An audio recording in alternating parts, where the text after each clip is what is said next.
Happy to go? Cool. Right, so refresher for all of you, but also for people who have asked on Twitter.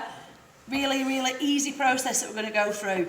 So we've used pictures that we've taken of the school site or the school building because we're looking at our architecture project. What we're also ultimately creating is these collaborative pieces where we've got everyone's different shots mounted onto wood, and we've actually just used some really old frames where the perspex was damaged and all scratched and they were actually being thrown away. So we've removed the perspex and actually then upcycled these frames as a means of displaying them.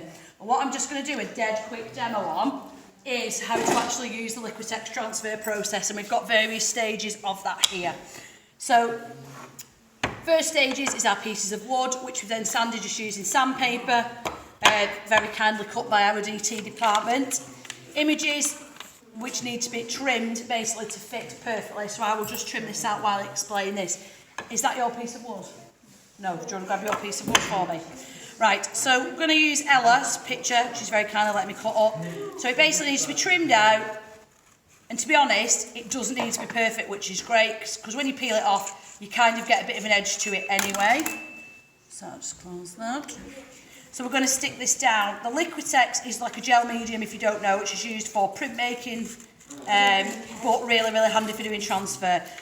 Emulsion paint and PVA glue can also be used to do this process, but in order to get the wood grain coming through, we want a clear medium, so we use this. You can get gloss or matte. I find gloss looks better, particularly with black and white photographs. So is this your piece of wood?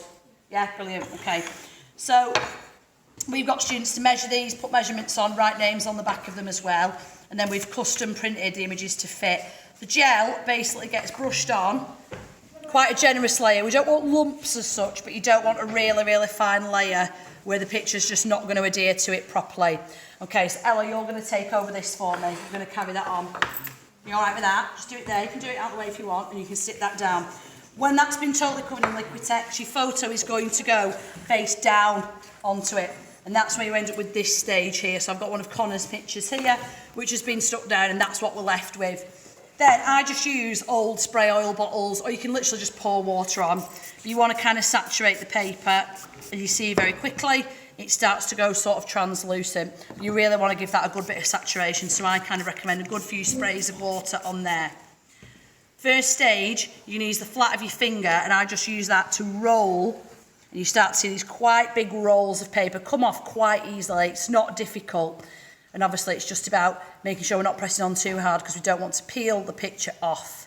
So we go with that. And as you can see, it's already coming through.